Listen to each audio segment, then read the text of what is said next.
As we explored the company of Vault-Tec before the Great War and after, we uncovered the terrifying secrets behind some of their vaults located across the wasteland, in such places as the Mojave Desert. We witnessed the overgrown plant-infested world of Vault 22, where a fungus has infected the scientists who work there. We explored the inhabitants of Vault 15, who went on to set up the multiple factions of the land, such as the mighty New California Republic, as well as the horrific experiment that happened within Vault 12, where all the residents turned to ghouls due to the overwhelming radiation that came pouring in from the outside, thanks to its broken door set up by Vault-Tec. But Vault-Tec made many more of these vaults all over the country, with more experiments going on without the residents knowing. Previously in this series, we explored the original concept vault all the way up to Vault 43, but now as we explore more of the Capital Wasteland, the Commonwealth and Appalachia, we will explore some of the other experiments that were going on to their residents, as well as get the bigger picture into what was going on throughout the whole of America. These are the Vaults of Fallout, Vaults 51 to 95.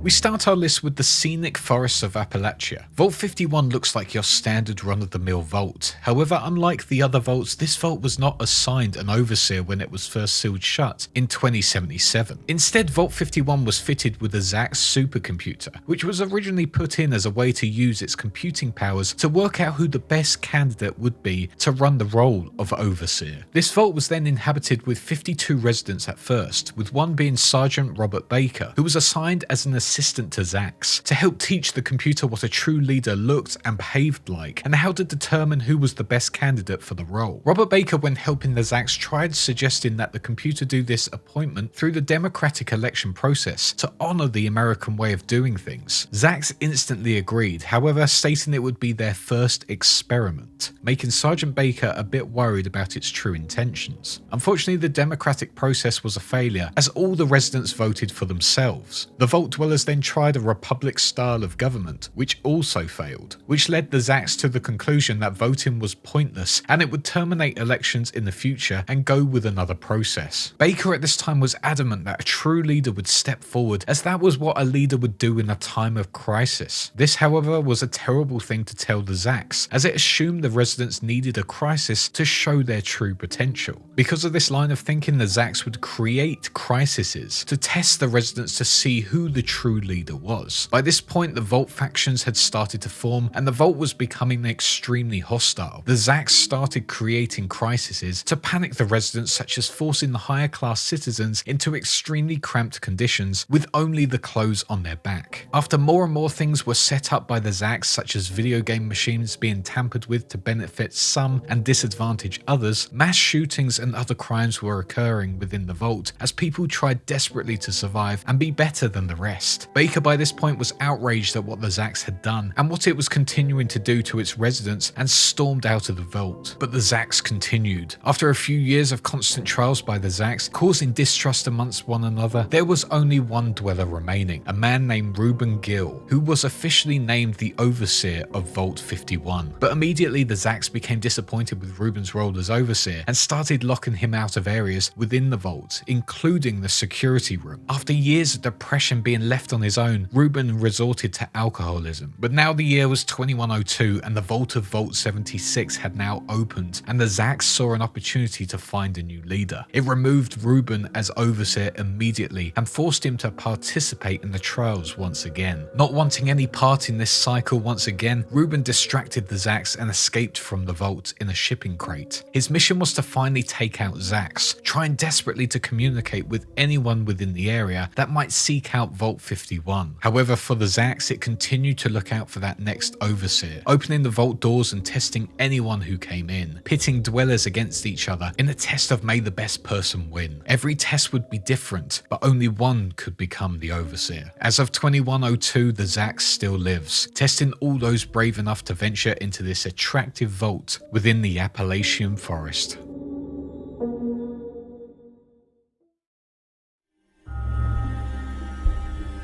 Vault 53 is a relatively unknown vault, with its location being somewhat of a mystery, only being mentioned in passing. Vault 53 has a pretty simple yet infuriating experiment put on the vault dwellers. In this vault, all the equipment within it would break down every few months or so. Whilst the equipment could be easily fixed, every month it would break again, creating this cycle that was incredibly frustrating for the residents. Imagine living every day knowing that something was going to break, and every time you fixed it, it was just going to break again in a few weeks. To be honest, it just sounds like every Adobe product or 343 Halo game. Eventually, it will drive you mad, and for these vault dwellers, if they didn't fix it, the whole vault would most likely just fall. Vault 55 and 56 are also extremely unknown vaults with no known location as of yet. These vaults were lumped together by Vault-Tec in a sort of betting experiment to see which one fell first. Vault 55's main experiment was that all entertainment tapes were removed, meaning the vault dwellers had to come up with their own forms of entertainment to keep them going. It would be an extremely boring existence, but if you're not fussed about that sort of thing and see your own company or other people's company as good enough, then you'll probably be fine within this vault. Vault 56, on the other hand, also had its tapes removed, apart from one type. This tape was of a particularly bad comic actor. The vault dwellers would only be able to watch these tapes to keep them entertained, and apparently this comic actor was so bad that sociologists predicted that Vault 56 would fall before Vault 55. Quite honestly, these vaults don't sound that bad to live in, but I have to admit I'd rather be in a place where there are no entertainment tapes than a vault where it's just playing the same Adam Sandler movies over and over and over again until the day I die.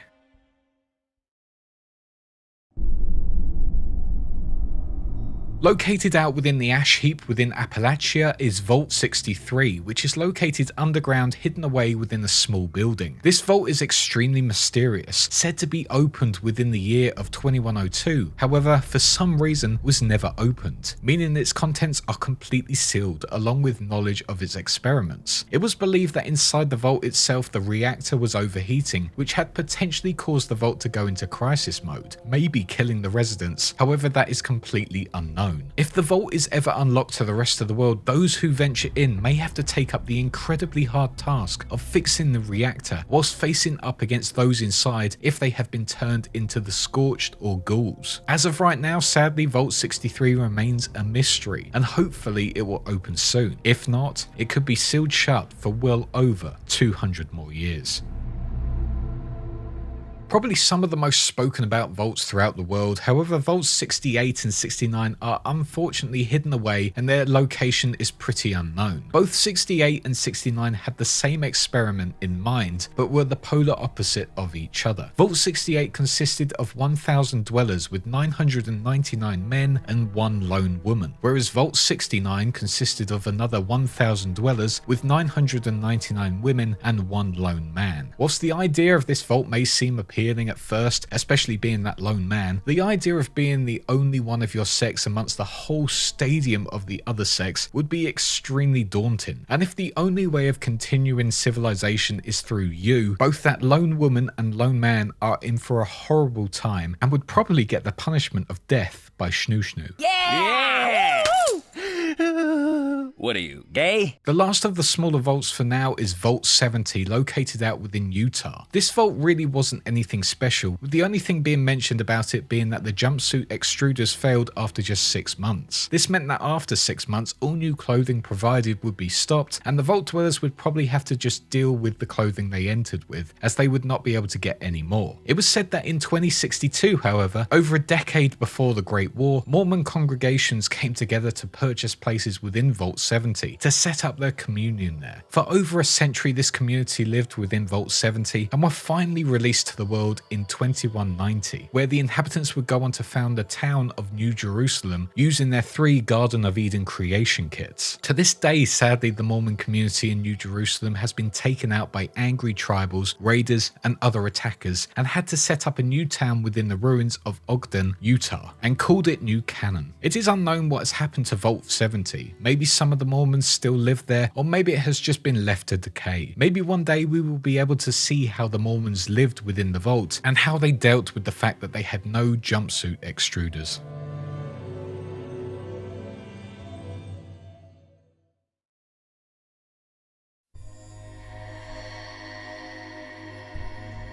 Vault 75 is probably one of the more barbaric uses of a vault that Vault-Tec came up with. Before the war, there was a national emergency where people all over the country were concerned about what would happen to their children when nuclear war happens, if it happens. Because of this, Vault-Tec and the local government of Massachusetts set up Vault 75 and placed it beneath the Malden Middle School, making sure those children at school had a quick place to evacuate to if the time came. All seemed good. This vault was encouraging families to sign up, authorizing special discounts and subsidies for those qualifying families who had children under the age of 15, attending that school and lived in Malden. However, the true purpose for this vault was made by the United States military. The experiment here was to turn the children into battle-ready super soldiers who would obey any order given to them. This would be done by selective breeding, genetic modification, and hormonal treatments. When the day came when the bombs hit, all those who qualified for the vault entered its premises. When they got there, the children under the age of 17 were taken to one side to meet the overseer. Those over the age of 17, such as the parents, would be taken to the holding area and executed by the security staff. This fate also hit those children who refused to be separated from their parents. Only strong children could pass these vault tests. Throughout the children's time here within this vault, they would be subjected to intense training regimes, strict diets, as well as a lesson on the art of war and simulated combat to help develop their physical traits and combat skills. The only way out of these tests was to have a cardiac arrest or to die during their time here. Eventually, if the child were to pass their time within the vault and reach the age of 18, they would be thrown out of the vault, being labelled as a graduation, and would be told to aid the surface by re-establishing civilization. Anyone who achieved an excellent or superior score in these tests would be used as the basis of the experiments and would be harvested for their genetic makeup, to be used on their next generation of test subjects who were created within vitro fertilization. Those who did not achieve those skills would be taken out of the population and killed by the staff. However, as the experiments went on and on, eventually the scientists would make those children into extremely adapted soldiers who were far more powerful than them with incredible gun skills and lightning speed. However, an insurrection was to take place at the hands of James S. and Rohit L., two of the residents of Vault 75, not long after the final subjects were made. Recruiting the other residents of the vaults, they all rallied together, making sure all the children were safe, and executed the scientists who were far weaker compared to these enhanced children soldiers. With this, the children were free from the horrors of Vault 75, and the experiments and creation of the super soldiers made from children was no more. It is still unknown where those children went, but for Vault 75, it is now inhabited by the Gunners as they push through the Commonwealth, expanding their influence. Despite their activity within this vault, the horrific events of the past are still present as children's toys litter all of the rooms. A horrific tale of how Vault-Tec exploited children and turned them into killing machines, or killed them if they were not deemed as worthy candidates.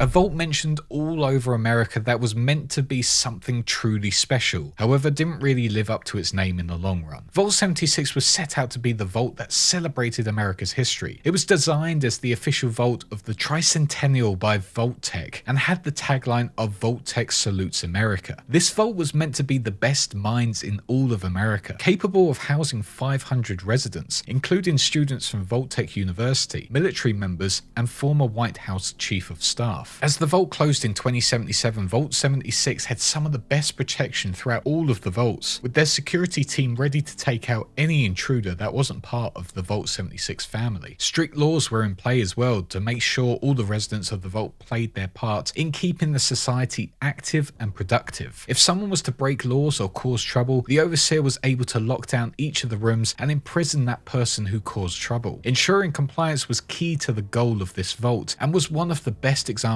of a control vault. Reclamation Day was soon approaching the residents of Vault 76, the time where they could venture out and help rebuild America. However, in 2100 there was a problem. The vault was now over capacity and all its resources were struggling because of it. Some of the residents had also been put under disciplinary lockdown as well, causing trouble for the overseer. On top of this, not a lot of the residents really wanted to venture out into the wasteland to fight against cannibalistic mutants, which added more problems to the overseer's role. role. Eventually the residents were convinced that venturing back to the surface was a positive thing, and by 2102 Reclamation Day was here, which was met with relief from all parties. A party was held the day before, allowing residents to have alcohol, food, and celebrate amongst their peers. After a long night of partying, the residents ventured out into the wasteland to rebuild Appalachia after 25 years of chaos. Residents weren't issued firearms, however, as the overseer denied them. Instead, just gave the residents the standard survival packages and were told to run fast and far away from Vault 76 and complete their missions. As all of the Vault 76 residents left, the vault became useless. It had fulfilled its task and all of the operations inside ceased working just 24 hours later. This included air circulation, forcing the residents to leave if they were thinking of staying a bit longer. To this day, the banners of Reclamation Day as well as balloons surround the entrance of Vault 76 as its residents are out there trying desperately to rebuild America, forming groups amongst friends and fighting against terrifying creatures. Vault 76 would be remembered as one of the first vaults to open since the Great War and the start of the rebuilding process.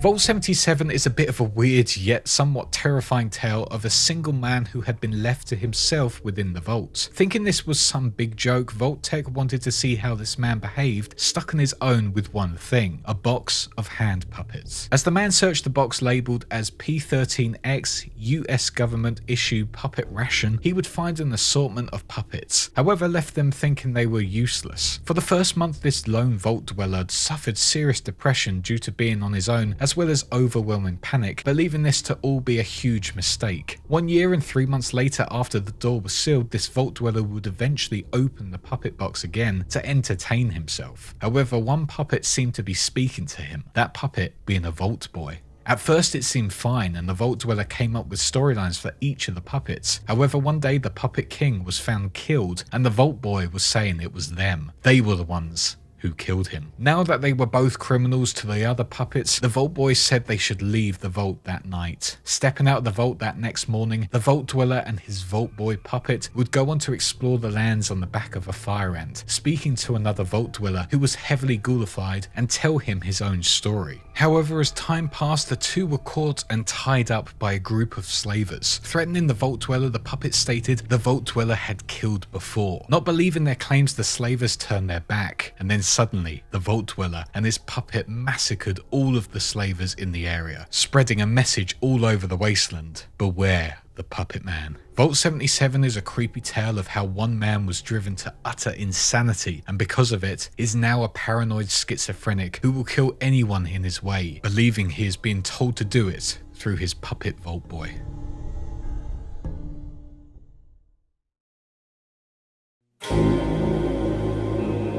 Vault 79's contents were hidden to the world for a long time, located within a small shack out in the middle of nowhere, with access to it through a locked off elevator. The original occupation number for this vault was 120 dwellers. That number was chosen because of the vault's location within a mining area, and 120 being the atomic number of gold, which the vault would also be used to store and protect when in operation. The vault was under the command of the military forces from Fort Knox, with the sole purpose of rebuilding the United States of America economy. Whilst this vault was incredibly hidden from the rest of society with security surrounding the grounds, it wasn't long before its secrets were revealed by a few of the soldiers working near there. In July 2072, some of the soldiers working there stole millions of dollars and went gambling in Las Vegas. The rest of the forces found this information and a shootout occurred within the Ultralux casino to silence them and take back what they stole. Only one survivor remained, that being Sergeant Catherine Montgomery, who had been staying within the Lucky 38. Here she escaped the city after being labelled as a Chinese spy and ventured to Texas. However, sadly, the boat she was escaping on was destroyed by the USS Wade. However, all of this commotion led to more people seek out what was at the hidden vault. However, anyone who went to seek out this vault were killed in the process, with Flavia Stabbo, another interested party, being buried in a shallow grave near the vault's entrance for trying to get into it and revealing its true location. As the war came, the vault vault, like all the others, was sealed up with its inside waiting for the message from the outside that the gold deposits were needed. But during their lockdown point, a mutiny took place, being led by a Secret Service agent nicknamed Shorty, killing most of the other inhabitants. By 2103, rumours of this vault and its treasure drew people everywhere as they wanted the gold for themselves. As the vault was finally raided, those who took part in it would be rewarded by the remnants of the vault's Secret Service, with them also being able to tell the tale of what was in Vault 79. This vault was one of the most secret vaults throughout all of America. However, now the tale of its raid lives throughout Appalachia.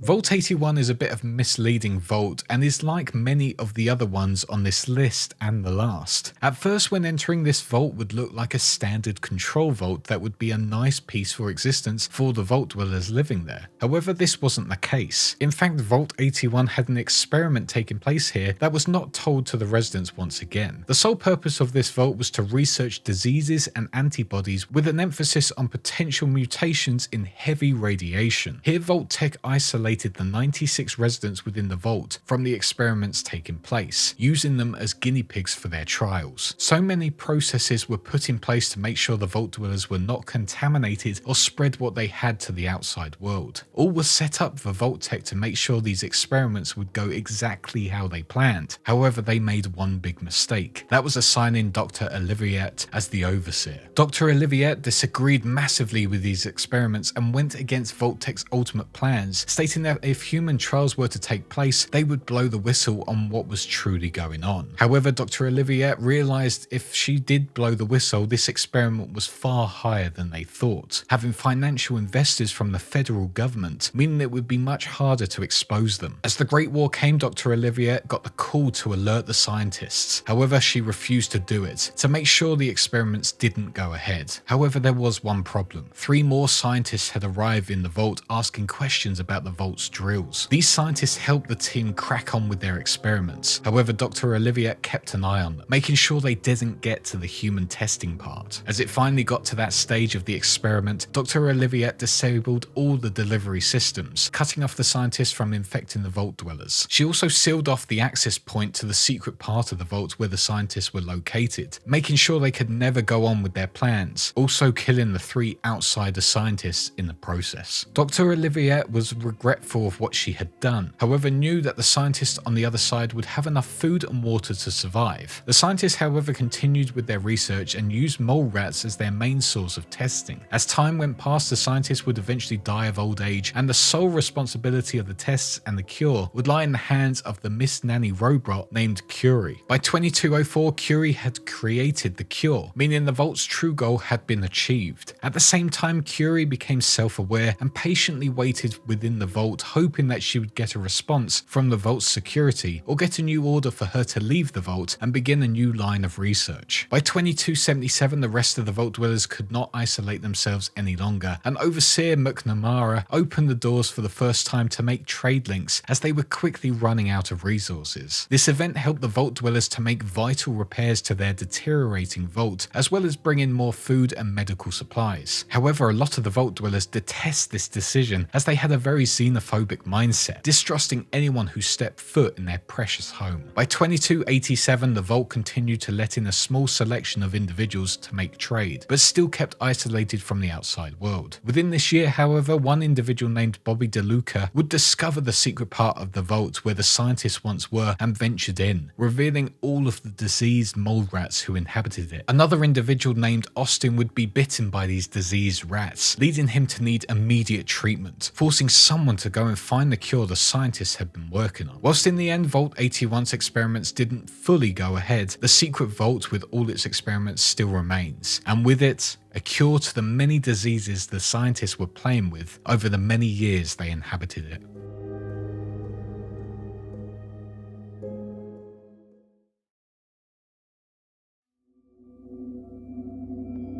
Vault 87 is one of the most significant vaults throughout all of America and had a huge effect on the Wasteland. Vault 87 was made in 2071, powered by the state-of-the-art equipment such as Cyberbrain version 2.3, a nuclear reactor, and 4 stasis chambers, as well as housing a Garden of Eden creation kit. The vault did have an original experiment in mind when it was set up. However, as the war waged on, the experiment was changed to study the effects of the forced evolutionary virus on humans. The goal of the scientists was to make a version of the virus that would help create humans that were well adapted to the post-nuclear environment, and would label the experiment as the Evolutionary Experimentation Program. The experiment, however, was a total failure and only created failed subjects and inferior mutants, now known as the super mutants. For the most part, the scientists were safe and operations continued as followed. However, as the bombs fell, one fell directly on top of the vault, littering the land with radiation. After this, some of the specimens broke free and started to attack all of the scientists and security forces within the vault. Eventually, the human inhabitants were wiped out by the mutants as the mutants ventured out into the wasteland. Their sole goal now was to preserve their species, as they were completely sterile because of the experiments. The mutants would go out of their way to capture humans and subject them to the FEV virus to make more for their society. This would happen for decades as more and more mutants roamed the lands all over America. By 2277, the vault was in a state of disrepair. Maintenance was not taking place, and parts of the vault were completely collapsing, sealing off certain areas. On top of that, any human that were to venture into this vault would be hit by overwhelming amounts of radiation that would certainly kill them, especially within the heart of the vault where the Gek lies. Once again, Vault 87 is another example of how experimenting on humans for the purpose of war only leads to more problems later down the line.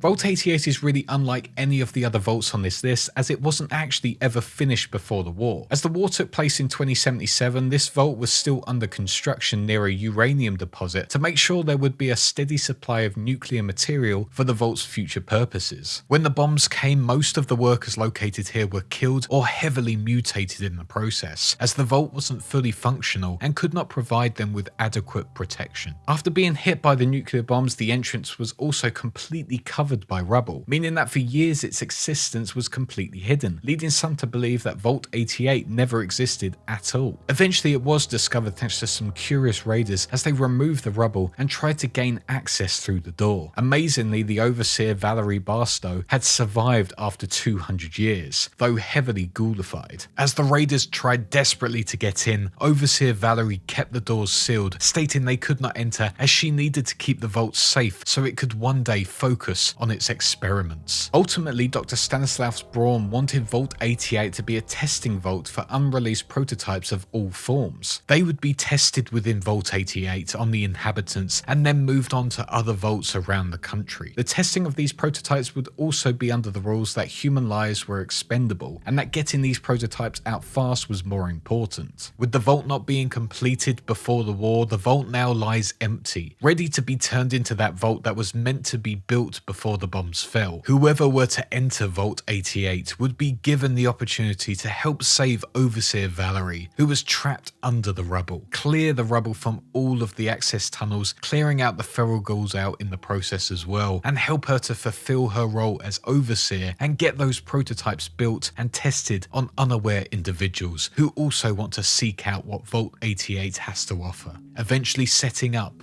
their own community.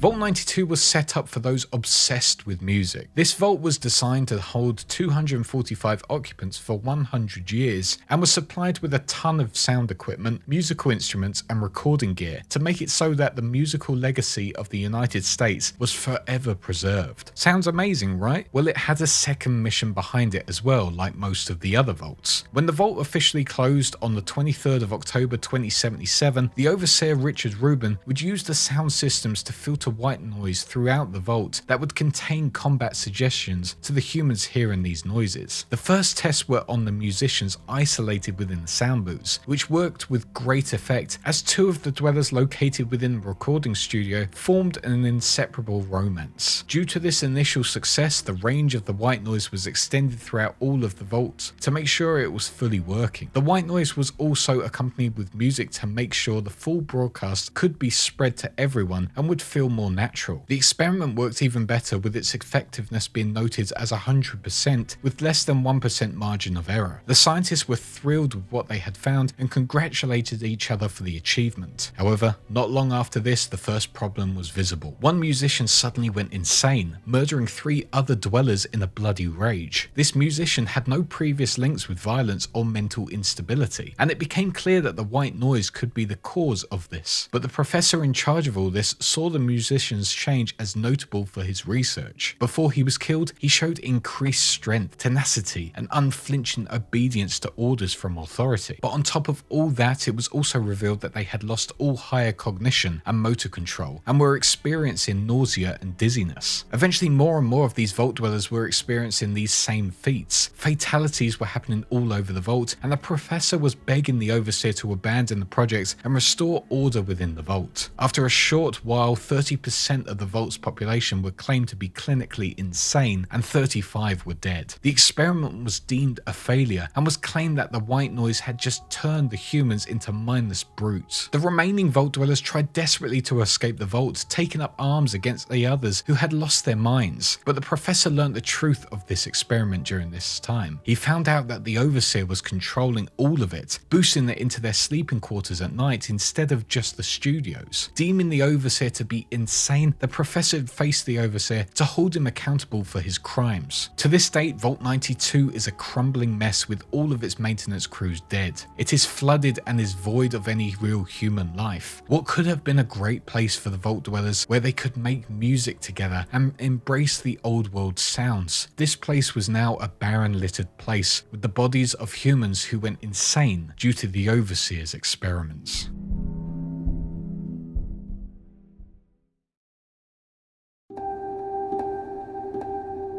Vault 94 is located out within the mire within Appalachia. This vault had one goal in mind: to allow humanity the opportunity to be free, walk their own path, and be one with nature. Its main principles were that of faith, non-violence, and communal life in harmony with nature. It was also supplied with a ton of resources to restore the bounty of the earth in the hope that one day the residents of this vault would rebuild the belief that humanity is naturally good. After just 1 year, the vault dwellers of 94, after praying for the victims of the war, opened the vault doors and they ventured out into the wasteland to spread the goodwill of men to all they encountered. However, on exiting, they would be killed and tortured by the raiders of Pleasant Valley, with their bodies being propped up as decorations. The raiders would also go on to find that the vault housed a Gek, but they were unaware of what it truly was. Because they didn't know what it did, they would go on to blow it up, deeming it dangerous because of how submissive the vault dwellers had been. However, on its destruction, it would blow them up in the process, and with the explosion would lead the Gek to go on to create the whole area of the Mere. Ironically, the people of Vault 94 who believed that humanity was good were one of the first group of vault dwellers to be killed once emerging back onto the surface. However, they did help create greenery to the wasteland once again, so they did achieve something anyway, even if they didn't technically do it.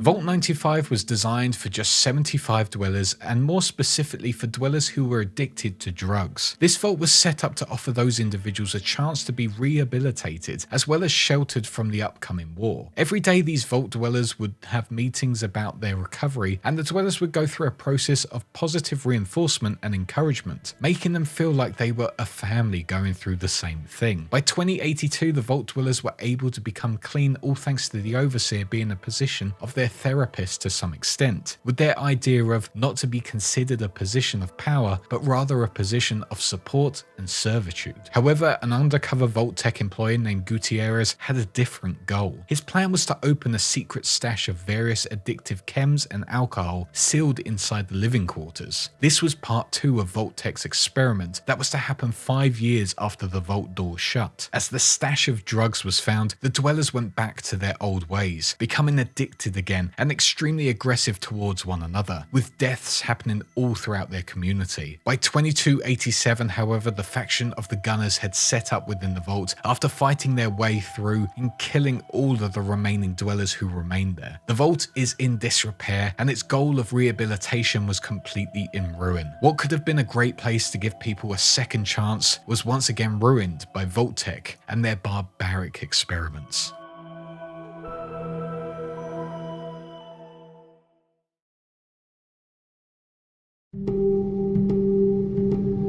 And those are some more of the vaults from Fallout in the games Fallout 3, Fallout 4, and let's be honest, the rather disappointing vaults of Fallout 76. But for now, I hope you all enjoyed this video, and if you did, why not give it a like, leave a nice comment and a sub if you haven't already. Make sure you check out all my other lore playlists, and if you really like this video, then why not support me on Patreon or as a YouTube channel member for early access to my latest videos, as well as them being completely ad-free. And speaking of, I'd really like to thank my supporters real quick. Big thanks to our small fish guys, our big fishes Duquesne23, Sacrum, Rhinohead, Eddie, Christopher, Andrew, Last Persona User, and Arto Krim, our sharks the AVP Man and Connor, and our huge megalodons Sinus, Jacob Garcia, Whalesuch Gaming, Chernobyl Stalker, Shadow SGT, and Ryan Everett. Also big shout out to our YouTube channel members, our wise ones Jambu and Fiery Italian, as well as all my amazing subscribers over on Twitch. All your support means the world to me, and it means that I can actually make these videos for you, so thank you so much. But that is all for now. Next video will be finalizing this list, then moving on to the non-canon vaults, which should be good fun, although I have no idea where I'm going to get the footage from. But anyways, hopefully I'll see you all in that next one.